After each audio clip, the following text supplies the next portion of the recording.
Selamat datang kembali di Fitpod, video podcast ala Lukman Internet. Kali ini di episode ketiga. Episode ketiga ini gue mau ngomongin apa sih, gue lupa.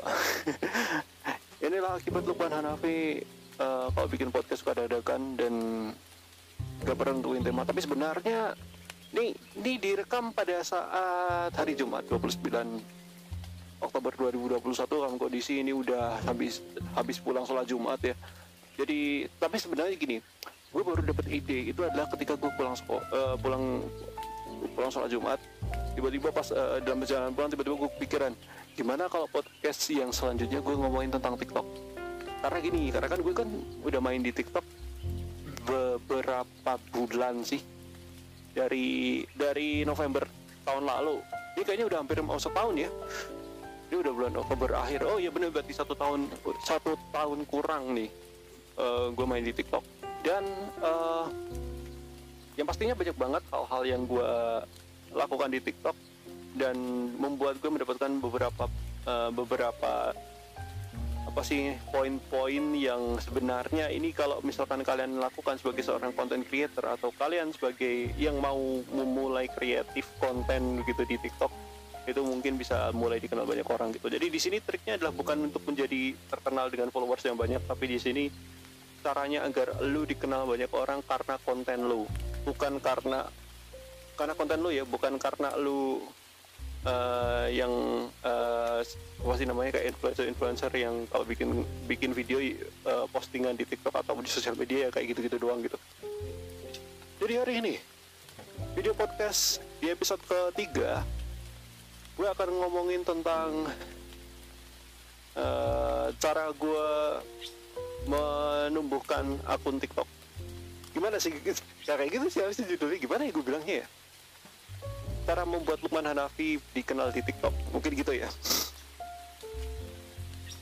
Ingat gue kasih ingat lagi ke kalian bahwa yang dikenal dalam artian di sini ini adalah bukan dikenal seperti lo dapat followers banyak gitu ya. Orang-orang senantiasa menunggu lo untuk bikin video baru, untuk bikin postingan baru di TikTok, tapi orang-orang mengenali lo karena lo punya konten yang memang membuat lo dikenal banyak orang gitu.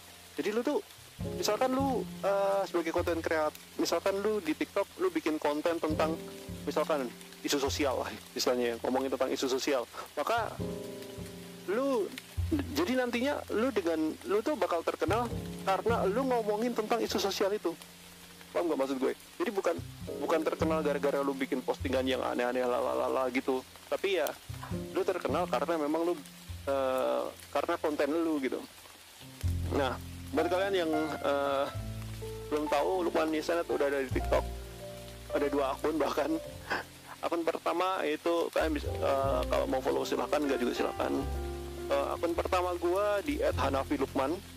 Akun kedua gue di @hanafi_lukman. Tapi gue lebih prefer atau lebih memfokuskan ke akun kedua gue, itu @hanafi_lukman. Kenapa? Karena di sanalah gue apa sih namanya niat konten ya. Karena gue mungkin gini, gue bikin 2 akun itu karena untuk percobaan ya. Yang pertama pasti percobaan, buat riset dulu kira-kira di masa sekarang ini orang-orang pada tertarik sama video yang ngomongin tentang apa, style kontennya seperti apa begitu. Nah, di akun kedua itu sebagai tempat eksekusi gue untuk menularkan atau mempraktekkan gitu dari riset yang udah gue lakukan di akun utama gitu. Tapi bukan akun utama harusnya, harusnya bukan akun utama sih, sebetulnya tetap akun pertama gitu. Untuk akun utama sih tetap akun kedua gitu kalau sekarang ya. Ya gitulah.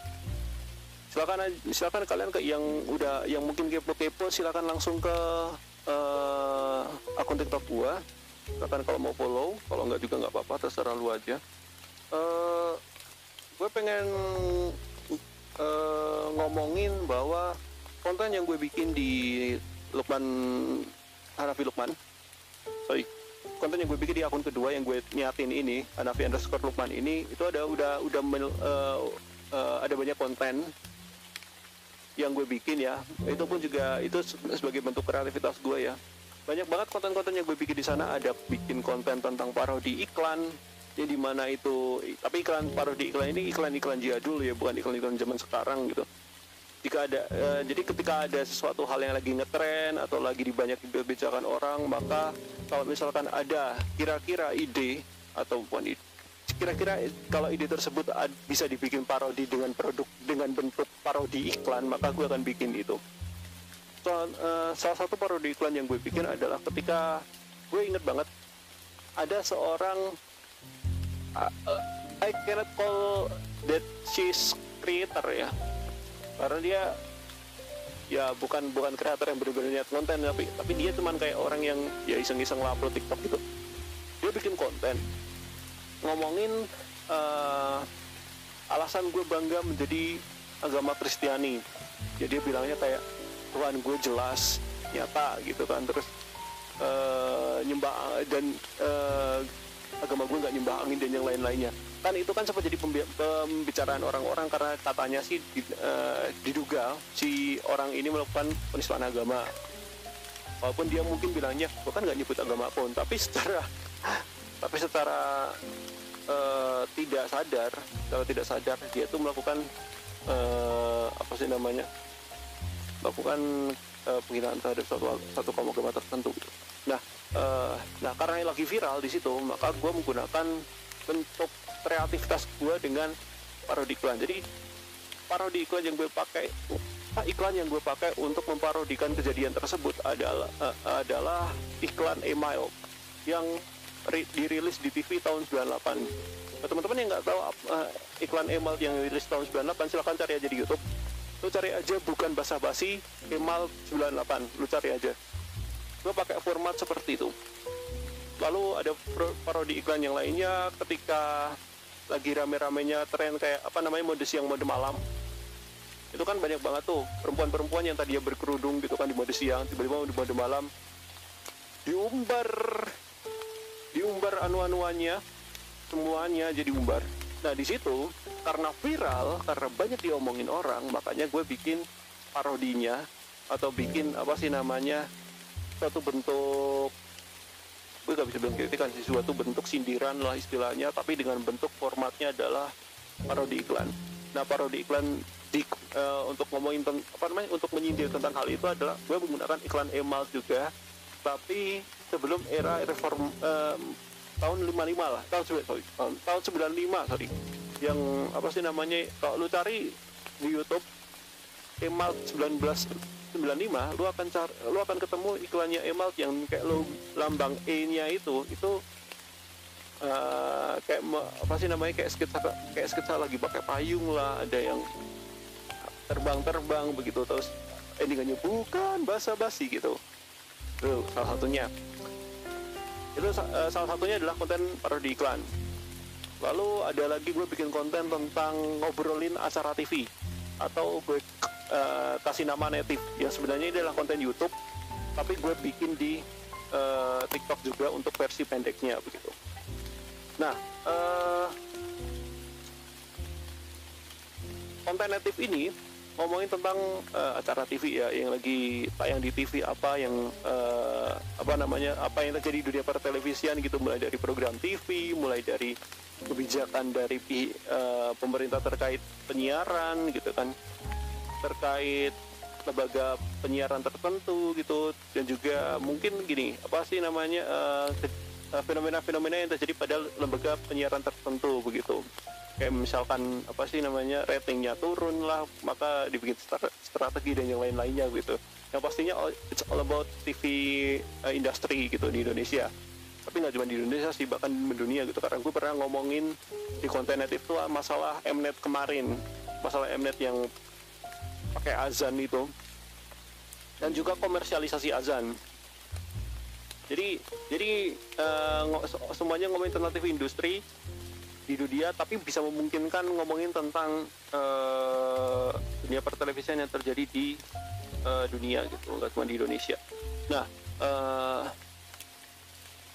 selain itu gue juga punya konten namanya After I Watch This TV Program, dimana gue gampangnya adalah nge-review program TV, baik secara gue first impression atau gue nonton beberapa episode yang berjalan dari awal sampai sekarang gitu, atau dari beberapa periode tertentu gitu ya. Ada beberapa program yang gue review di konten After I Watch This TV program. Ada beberapa yang tapi kebanyakan sih programnya Net, karena Net kan yang sering bikin program baru setiap bulannya kan. Dan sebenarnya gue tahu kenapa Net bikin program setiap bulannya begitu. Setiap bulan pasti ada program baru, dan setiap bulan pasti ada program yang cuman beberapa episode aja kemudian udah selesai tayang begitu. Tapi itu akan gue ceritain mungkin di podcast berikutnya, atau mungkin gue akan ngomongin di TikTok, terserah lu. Yang penting pantengin aja. Kebanyakan program Net yang gue review di After I Watch This TV program. Tapi ini gue ada rencana, kalau nggak salah nanti malam gue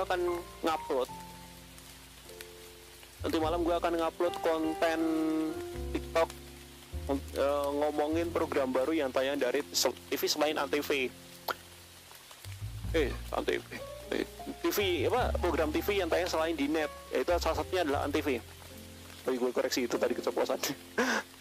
Ada program baru yang tayang di Antv, nanti kan gue bikinin konten After I Watch This TV program nanti malam ya. Jadi pantengin aja. Nanti malam maksudnya adalah nanti malam saat podcast ini direkam gitu. Nah, selain After I Watch This TV program, gue juga bikin konten tentang, gue lupakan, ada namanya Tech Traveling. Tech Traveling itu adalah dimana gue ngajak lu pada penonton TikTok gue, penikmat konten gue di TikTok, untuk kita berselancar dengan dunia teknologi yang ada di zaman sebelum secanggih sekarang begitu. Sebelum tahun 2020 mungkin kita lompat 20 tahun yang lalu, 30 tahun yang lalu yang terjadi di dunia teknologi di dunia itu apa aja gitu, kita selancari bersama-sama. Tapi kebanyakan yang gue bahas di situ adalah tentang operasi sistem dan komputer, karena itu salah satu bentuk salah satu bentuk dari teknologi yang berkembang dengan cepat gitu. Nah, untuk itu kalian bisa melihat kalau akun gua itu ngomongin tentang pertelevisian dan juga teknologi, kebanyakan begitu. Tapi terkadang konten gue di TikTok pun juga ada yang dimana gue ngomong isu sosial juga, tapi itu porsinya sangat kecil. Kenapa? Karena terkadang ada beberapa kesempatan gitu, ada beberapa kejadian yang harusnya gue omongin, tapi gue malas gitu. Kenapa? Karena kurang menarik aja gitu. Dan menurut gue lebih menarik bahasan tentang yang yang memang basic gue gitu. Karena basic gue kan film dan televisi, tapi gue lebih banyaknya dalam tentang dunia industri TV, bukan di industri film gitu. Kalau industri film itu sebenarnya banyak banget yang udah bikin gitu, udah banyak banget yang kreator-kreator yang ngomongin itu. Tapi ngomongin tentang program TV itu kayaknya jarang banget gitu. Dan karena di sini kayak di TikTok ini kayak minim bang, kayaknya sedikit banget nih yang ngomongin tentang dunia TV, ya gue bikin lah gitu. Jadi gue keluar dari hal-hal yang mainstream begitu. Jadi gue melakukan sesuatu yang anti mainstream lah istilahnya gitu. Nah, gue langsung aja ke kiat-kiat untuk kalian yang mau jadi seorang content creator di TikTok yang benar-benar niat jadi content creator ya. Yang pertama adalah lo mesti menentukan kira-kira apa bahasan yang akan lo buat, atau konten yang bakal lo buat, ide konten yang akan lo buat di TikTok lo. Karena gini, jujur ya, gue mau ngomongin sesuatu bahwa pada awal gue bikin TikTok itu gue nggak ngerencanain untuk gue bikin konten tentang dunia TV lah, tentang dunia film lah, tentang dunia videografi lah, tentang dunia animasi, tentang dunia pendidikan, begitu. Nggak kepikiran sampai situ.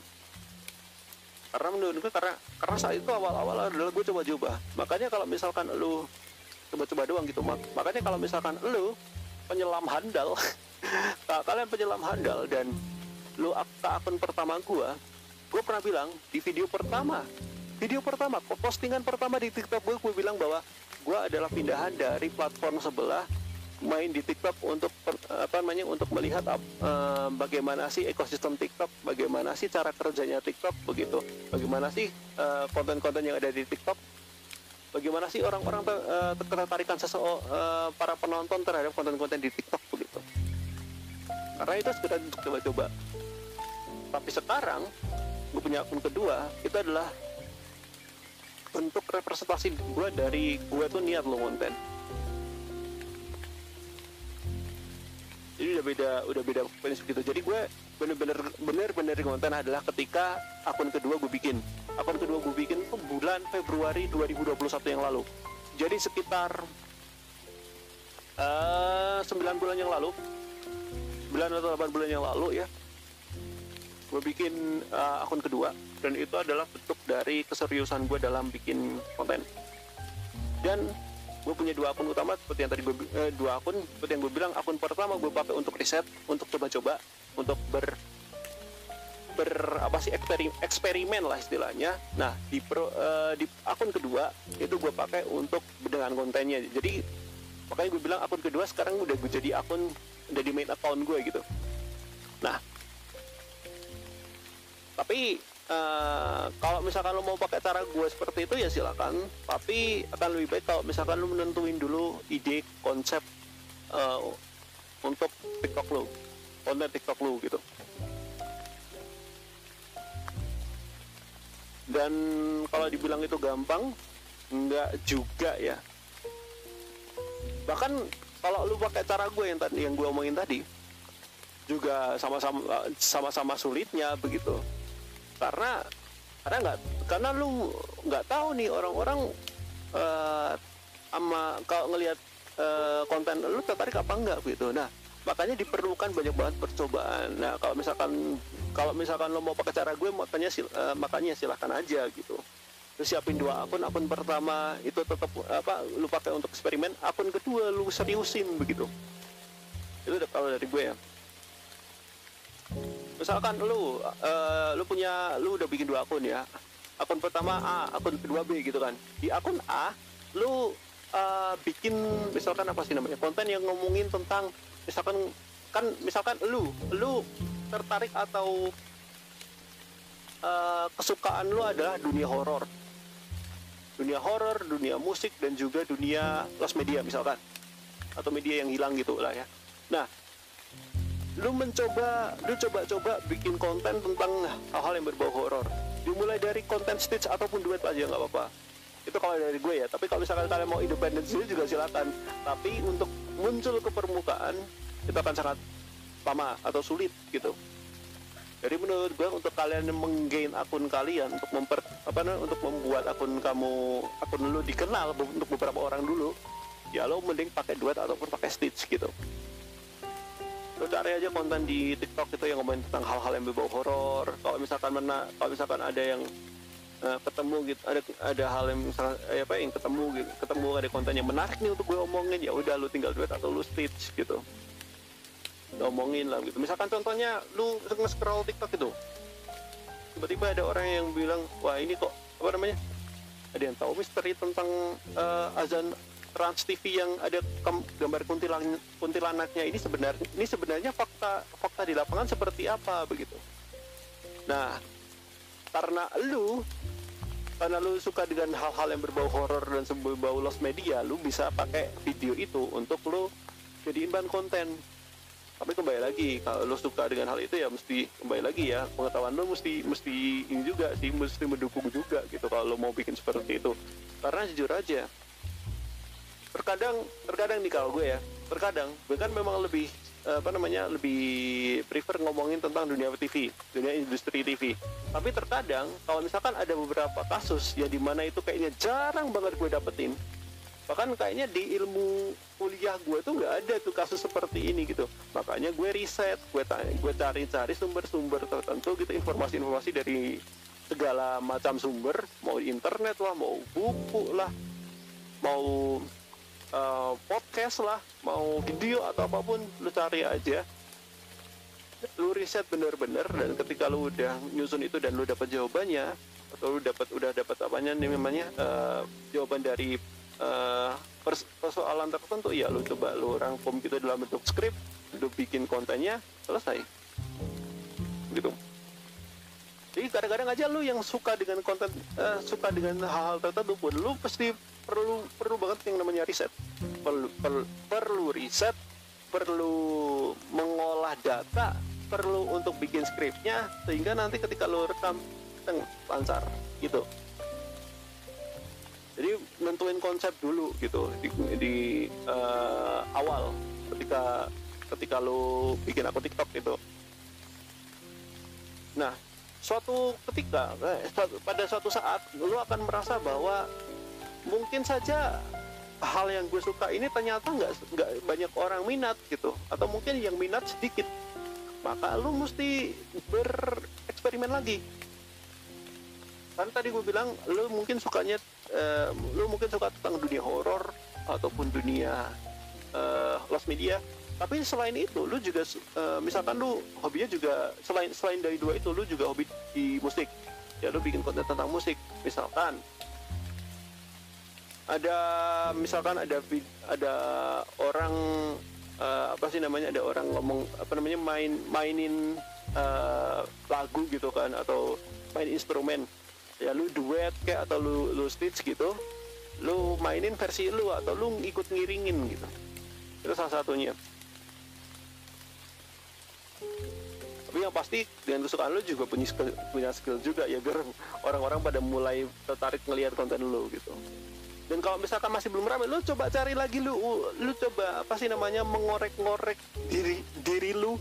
Kira-kira selain kesukaan gue di situ, ada yang lain nggak sih yang kira-kira gue sukain atau gue dalami gitu.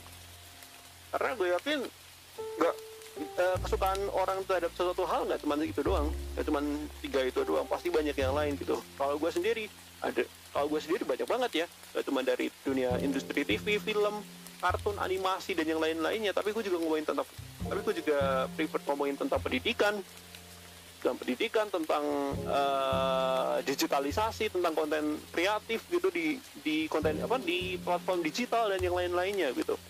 Sehingga dengan banyaknya kesukaan gua, banyaknya hal-hal yang gue suka gitu, maka gue bisa mengembangkan itu gitu, bisa mengeksplorasi, bisa bereksperimen begitu, sehingga orang-orang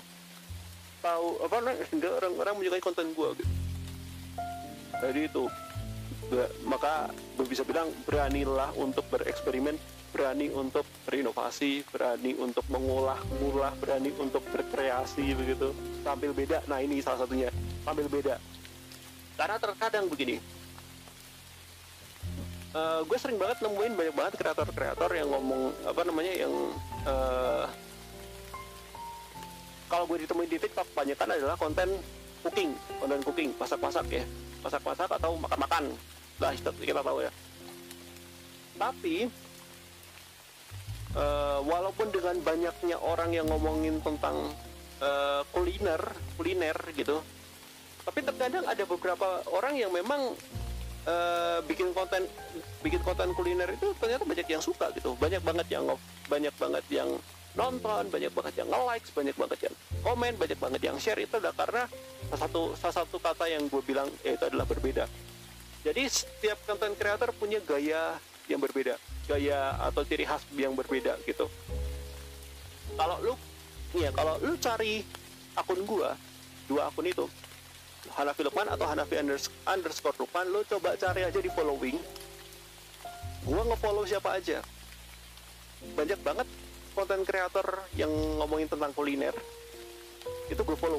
Ada banyak banget. Ada Famimi ASMR lah, ada Efrita ASMR lah, ada yang bukan anak masak, bukan masak-masakan lah, atau siapa lagi sih yang gue lupa banyak banget masalahnya. Resep DBM termasuk tuh. Terus apa lagi coba, banyak banget loh konten kreator yang ngomongin masak-masak. Jadi MCI, Master Chef. Terus apa lagi sih, gue lupa. Siapa sih, gue lupa sih. Bentar, gue lupa siapa ya. Ya intinya banyak lah, lu coba cari aja di sana. Tapi mereka kontennya masak-masak, sama semuanya. Tapi kenapa konten mereka akhirnya bisa ramai? Karena yang pertama mereka tampil beda, yang kedua memang disukai banyak orang gitu. Jadi ada dua indikator nih akhirnya suatu konten itu bisa ramai atau bisa banyak banget yang suka. Yang bukan suatu ide sih. Jadi ada dua indikator yang membuat kayak suatu tema atau suatu ide dari sebuah video atau sebuah konten itu laku di pasaran. Yang pertama adalah karena memang orang menyukai ide itu, menyukai bahasan tentang hal itu yang pertama. Lalu yang kedua adalah lu tampil beda. Coba yang pertama, tampil beda dulu. Ngomongin tentang tampil berbeda, itu setiap akun atau setiap kreator masak-masak itu punya gaya beda masing-masing.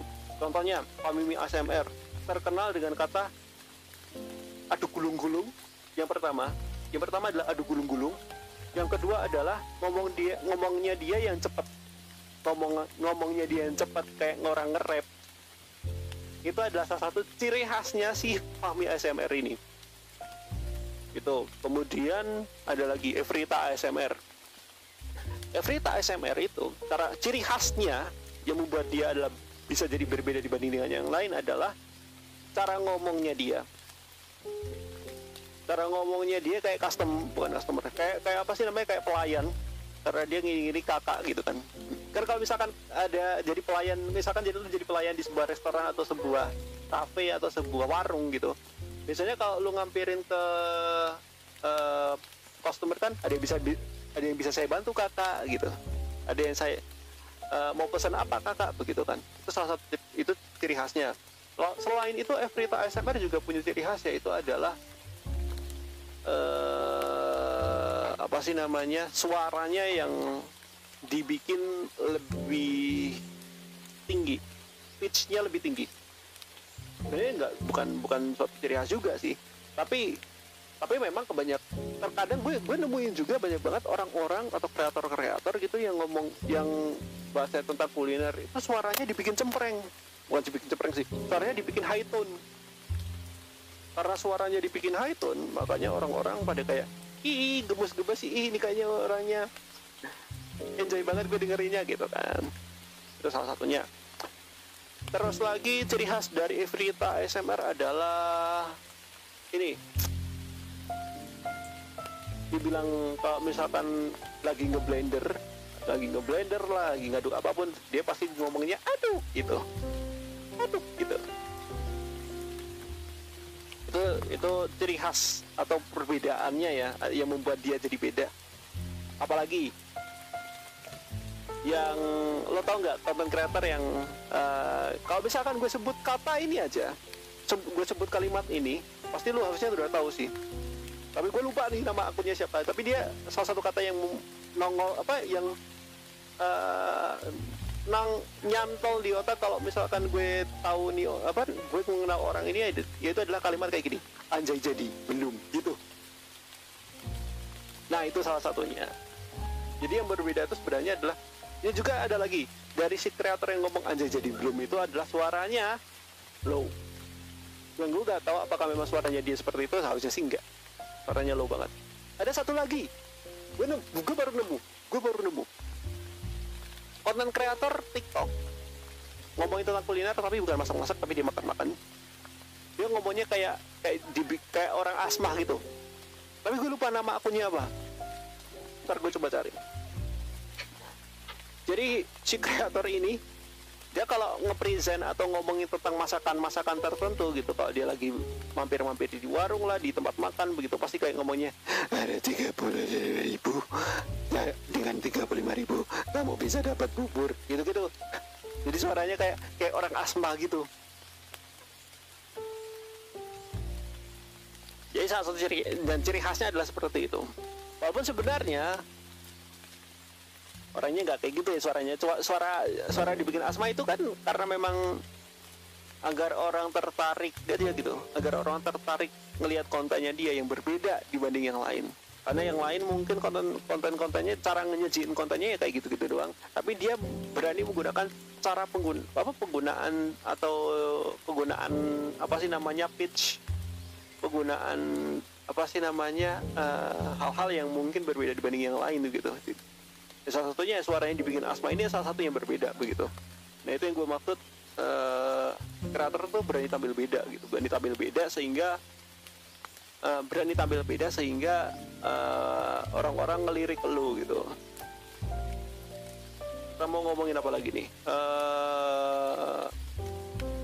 Ketika lu menjadi kreator TikTok adalah lu mesti tahu apa sih namanya teknik pembuatan skrip ya, dan juga menyesuaikan durasi dengan bahasan atau ide yang lo bikin gitu, ide yang lo pakai untuk konten gitu. Karena terkadang ya gini, durasi waktu itu berpengaruh besar loh. Durasi itu berpengaruh besar banget terhadap kenyamanan orang dan nyamannya orang nonton konten lo. Maksudnya gimana gini? Gue yakin orang-orang akan lebih prefer lihat video yang durasinya pendek tapi jelas daripada panjang tapi berbelit-belit. Pasti kita pernah mikir, pasti berpikiran seperti itu kan, banyak orang, dan termasuk lu juga. Lu pasti lebih suka orang yang bikin konten durasinya pendek tapi jelas daripada durasinya panjang tapi berbelit-belit. Nah termasuk gue nih.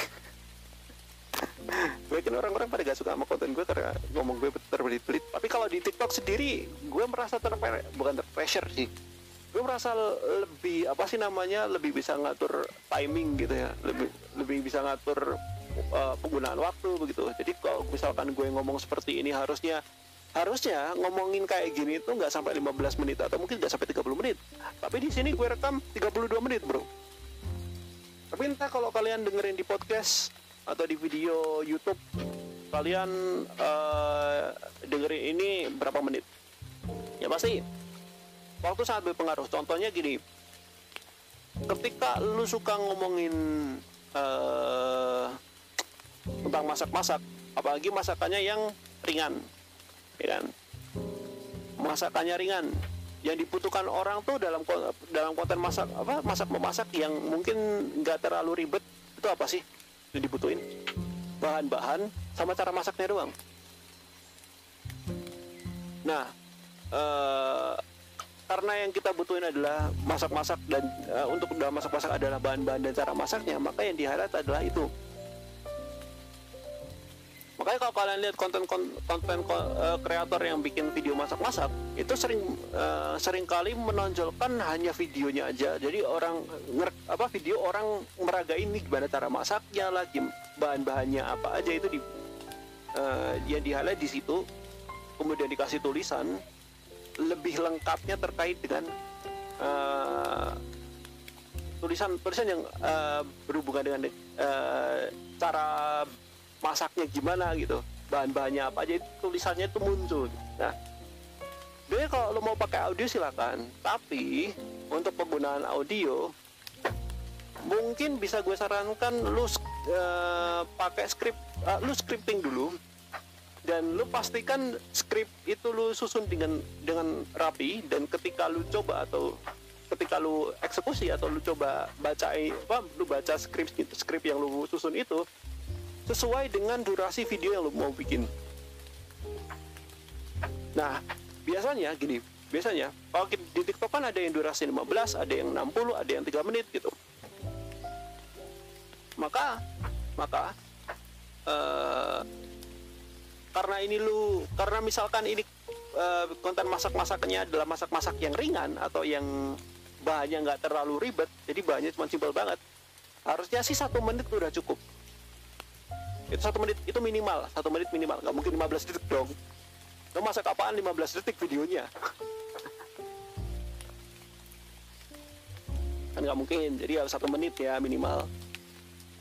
Tapi kalau misalkan masaknya udah advance, maka penggunaan 3 menit itu udah cukup, itu diperlukan banget. Penggunaan 3 menit itu sangat diperlukan. Itu masak-masak, itu baru masak-masak. Apalagi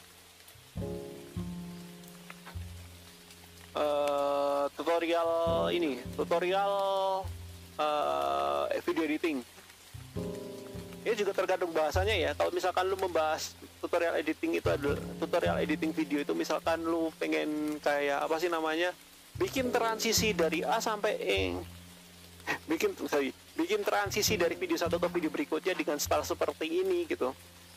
Sebenarnya lu bisa bikin videonya kurang dari 1 menit. Ya tapi kalau misalkan buat patokan ngerekamnya sih 1 menit udah cukup gitu. Karena step by stepnya bisa step by stepnya nggak perlu dijelasin panjang lebar, intinya aja. Nah untuk penjelasannya lu bisa kasih di tulisan, atau lu mungkin lu kasih ini aja step by stepnya via tulisan, tapi lu ngejelasinnya nggak usah terlalu panjang, sengerti-ngertinya orang gitu, ngertinya orang awam begitu. Jadi kembali lagi, scripting penting banget nih untuk nentuin durasi dan juga menyesuaikan durasi dan juga ide dari konten lu. Jadi itu ya. Jadi tergantung bahasannya. Setiap bahasan itu nanti juga menyesuaikan antara durasi dan juga scripting lo, gitu ya. Lalu ini mungkin yang terakhir ya, aja. Itu adalah jadi diri lo sendiri, jangan niru orang lain. Karena kebanyakan orang-orang yang gue lihat, karena kebanyakan kreator kalau gue lihat yang komedi-komedi itu kadang-kadang mereka sulit banget untuk menonjolkan diri mereka sendiri. Sebagai contoh gini, mohon maaf sebelumnya kalau misalkan ada yang tersinggung, tapi ya karena ini dari lapangan ya, yang gue lihat secara lapangan semua seperti itu. Banyak banget konten kreator, terutama komedi, yang sebenarnya komedinya bukan kayak situasi komedi ya. Komedi yang gue maksud tuh kayak orang misalkan lu nemuin meme gitu kan, terus lu bikin kayak tanda-tandanya gitu. Kalau misalkan udah mengarah ke candaan yang cukup berbahaya, biasanya yang gue lihat nih, kebanyakan kreator komedi adalah membuat gaya ngomongnya dia seperti Paman Coki. Banyak banget yang kayak gini. Apakah itu salah? Oh tentu tidak. Karena memang gayanya Paman Coki memang khas banget gitu ya. Ketika ada sesuatu hal yang sebenarnya ini punchline-nya bagus, tapi lo coba pakai nada-nada kayak melengking kayak Paman Coki, itu mungkin menurut orang banyak itu akan membuat itu lucu, tapi nggak semuanya itu bisa membuat lucu. Misalkan contoh kayak gini, katanya tes PCR itu cuma dipakai untuk mendeteksi atau memeriksa orang-orang yang yang berpotensi terkena COVID. Tapi kenapa tes PCR dijadikan syarat utama untuk naik pesawat? Jadi gayanya seperti itu. Mungkin menurut orang itu adalah, jika lu punya punchline dan lu lengkingin nada lu, itu akan membuat jadi lucu. Tapi ketika lu dengerin gue ngomong dengan gayanya Paman Coki, nggak lucu-lucu juga kan. Jadi begitu. Tapi walaupun begitu, itu juga tergantung orangnya sih. Kalau orangnya pinter membawakan punchline-nya dan memang sesuai dan ngepas aja pakai gaya bicaranya Paman Coki, ya kan orang-orang kan senang juga gitu. Nah, pentingnya menjadi diri sendiri adalah originalitas lu itu terlihat gitu. Originalitasmu itu terlihat gitu. Kalau lu selamanya menirukan orang lain, maka selamanya orang akan melihat, ih lu niru deh, wah lu plagiat deh, begitu. Bener loh ini. Banyak banget gue temui orang-orang yang mencoba untuk menggunakan personality, bukan menggunakan personality orang lain sih, mencoba memakai personality orang lain, tapi malah yang terjadi bukan membuat dia menjadi dikenal banyak orang, malah justru orang yang dia tiru menjadi lebih dikenal lagi. Jadi lu nya nggak terkenal, tapi orang lain yang niruin gaya lu, orang lain yang lu tiru itu yang lebih terkenal gitu. Paham nggak maksud gue? Jadi gitu. Jadi ubahlah mindset lu yang dimana lu kalau mau terkenal lu mesti pakai gaya orang lain, lu mesti pakai gaya diri lu sendiri gitu. Karena orang-orang akan lebih suka melihat sesuatu yang memang original ada pada diri lu gitu. Bukan lu niru orang lain. Karena kalau lu niru orang lain, apa bedanya lu sama orang yang lu tiru gitu kan? Sama aja lu mengikuti pasar orang lain gitu, mengikuti arus istilahnya gitu. Jadi bergayalah yang berbeda gitu, maka lu akan selamanya bisa dikenal dengan orang, karena dengan banyak orang, karena lu berbeda, karena originalitas lu, originalitas personality lu, originalitas gaya lu lah gitu. Salah satu bentuk originalitas adalah Lukman Yusnet ini. Ngomongnya masih ada kalimat atau kata-kata yang udah muncul di otak, tapi kadang-kadang sulit untuk diucapin. Itu salah satunya tuh. Yang original dari gue adalah seperti itu. Dan sebenarnya nggak cuman gue sih, banyak banget orang-orang yang mungkin nggak terlalu ahli di bidang public speaking yang juga seperti itu. Tapi gue gue memberanikan diri bahwa ya kayak gue seperti ini gitu. Jadi begitu ya, bisa dimengerti ya. Harusnya teman-teman semua yang memang mau mengikuti gaya kreator-kreator atau mengikuti jejak kreator-kreator yang sukses dikenal banyak orang adalah dengan cara-cara seperti ini. Kita rekap ulang ya. Mari kita rekap jadi satu. Yang pertama, kalau lo mau jadi seorang content creator di TikTok adalah yang pertama lu merumusin dulu ide atau konsep dari konten lu nantinya gimana. Yang tadi gue bilang, kalau lo mau ikut cara gue adalah lu bikin dua akun. Satu akun utama untuk riset atau untuk coba-coba. Akun kedua adalah untuk lu seriusin. Jadi dari hasil coba-coba atau riset atau ya seperti gue bilang ya, riset dan coba-coba yang lo lakukan itu lu implementasikan di akun kedua untuk lu seriusin begitu. Dan lu coba cari idenya itu adalah dari kesukaan lu. Siapa tahu kesukaan lu dari ide kesukaan lu atau kesukaan lu, hobi lu itu mungkin bisa diminati banyak orang gitu. Yang pertama. Lalu yang kedua, berani tampil beda. Punya ciri khas begitu. Karena dengan perbedaan itu akan membuat lu menonjol ke permukaan gitu, bahwa ini ada orang nih dengan gaya seperti ini yang berbeda di pasaran, bikin konten seperti ini, ya udah gue tonton begitu. Lalu yang ketiga, pertimbangkan durasi dan juga ide konten lu. Karena terkadang kalau misalkan bahasan dari konten lu itu sebenarnya bisa dibuat dalam waktu sesingkat mungkin, ya lu bikin sesingkat mungkin. Tapi kalau misalkan nggak bisa singkat atau mesti panjang, ya lu bikin panjang aja gitu. Jangan kontennya bahasannya panjang tapi lu bikin part-part, karena orang malas dengan hal-hal yang berbau part-partan gitu. Jadi lu mending bikin aja, langsung gaskan aja gitu. Dan yang terakhir adalah jadilah diri lu sendiri. Di original sebagai lu, jangan meniru orang lain karena pastinya akan berbeda vibes-nya begitu. Dan kalau lu semua melakukan hal yang gue ngomongin tadi, gue yakin lu akan bisa dikenal orang melalui platform TikTok ini.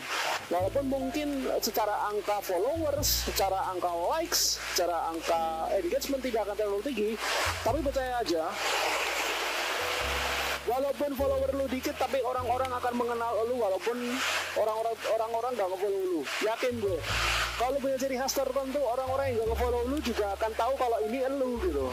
Dan kalau misalkan dia nggak mau nge-follow lu, ya mungkin bisa jadi ada yang terjadi, ada sesuatu yang terjadi pada diri lu. Maka lu coba untuk berinovasi lagi begitu. Kayak perusahaan TV deh. Jadi perusahaan TV kalau misalkan udah stuck udah stuck di kondisi tertentu, maka TV ini, stasiun TV ini mesti melakukan pembenahan lah, mesti melakukan perbaikan, mesti melakukan inovasi begitu, sehingga nantinya kedepannya bisa jadi TV ini akan muncul dengan hal yang berbeda lagi sehingga disukai banyak orang. Itu yang terjadi pada Trans TV, Trans 7, Net ya, dan stasiun televisi kebanyakan kalau misalnya udah stuck di situasi tertentu, ya udah gue mesti melakukan satu hal yang lain yang setidaknya bisa membuat ini naik lagi gitu, bisa membuat gue dikenal lebih baik lagi gitu. Jadi mungkin itu podcast kali ini, di video podcast episode keempat. Semoga teman-teman bisa mencobanya ya, karena gue yakin dengan keinginan kalian untuk menjadi seorang content creator, sembari menjadi seorang yang bergelut di bidang sosial media di era digital zaman sekarang ini, akan mampu menarik perhatian pastinya, dan juga mampu untuk meningkatkan kualitas kreator di Indonesia lebih baik gitu ya. Jadi thank you banget, gue tutup podcast kali ini dengan stay creative and stay positive thinking. Sampai bertemu di konten video podcast selanjutnya. Bye bye.